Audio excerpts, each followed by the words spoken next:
சென்னையில் பிரபல கேளிக்கை மதுபான விடுதியில் முதல் தளத்தின் கான்கிரீட் மேற்கூரை இடிந்து விழுந்து ஏற்பட்ட விபத்தில் 3 பேர் உயிரிழந்த சம்பவம் பெரும் பரபரப்பை ஏற்படுத்தியது. கட்டிடம் இடிந்து விழும் அளவுக்கு கேளிக்கை விடுதியில் நடந்தது என்ன? சென்னை சேமியர் சாலை ஆர்ஏபுரம் பகுதியில் ஷேக்மெட் என்ற கேளிக்கை மதுபான விடுதி இயங்கி வருகிறது. விவிஐபிக்கள் அதிக அளவில் வருகை தரும் இந்த கிளப் பாரில் ஐபிஎல் கிரிக்கெட் போட்டியையொட்டி சிறப்பு ஏற்பாடுகள் செய்யப்பட்டிருந்தன. ஆனால் வழக்கத்தை விட அதிக அளவில் இங்கு வியாழக்கிழமை மாலை கூட்டம் அலைமோதியது.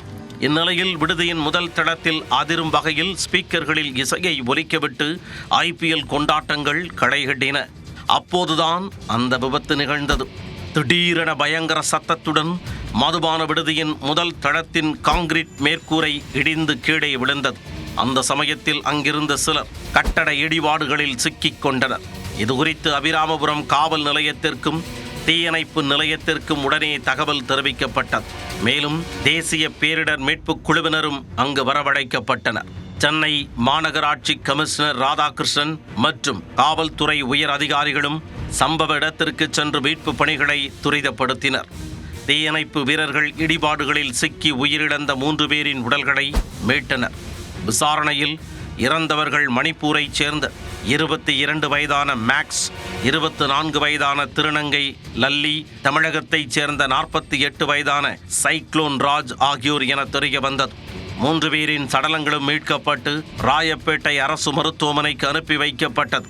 இந்த நிலையில் மெட்ரோ ரயில் பணி காரணமாக இந்த விபத்து நடந்ததாக முதலில் குற்றம் சாட்டப்பட்டது. ஆனால் மெட்ரோ ரயில்வே பணிகளை மேற்கொள்ளும் அதிகாரிகள் சம்பவ இடத்திற்கு வந்து ஆய்வு செய்தனர். ஆய்வில் இந்த கட்டடம் விபத்திற்கு மெட்ரோ ரயில் பணி காரணம் இல்லை என்பது தெரிய வந்தது.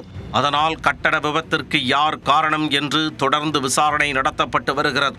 அபிராமபுரம் போலீசார் விடுதியின் உரிமையாளர் அசோக்குமார் மீது வழக்கு பதிவு செய்தனர். அவரிடம் விசாரணை நடத்தச் சென்றபோது அவர் தலைமறைவாகிவிட்டார். இதையடுத்து விடுதி மேலாளர் சதீஷ் மற்றும் 10 ஊழியர்கள் மீது வழக்கு பதியப்பட்டு விபத்து குறித்து விசாரித்து வருகின்றனர். கட்டடத்திற்கு சீல் வைத்த போலீசார் விடுதி மேலாளர் சதீஷை கைது செய்துள்ளனர். ஃப்ளோர் மேனேஜராக வேலை பார்த்துருக்காரு.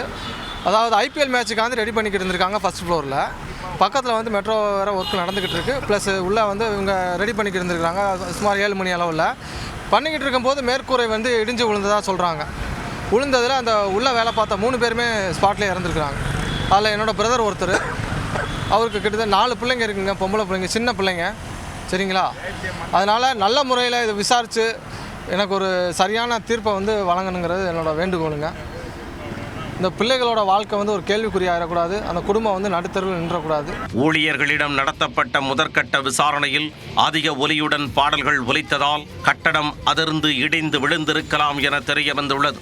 முழுமையான விசாரணைக்கு பிறகே கட்டடம் எதனால் இடிந்து விழுந்தது என்ற தகவல் தெரியவரும் என கூறப்படுகிறது.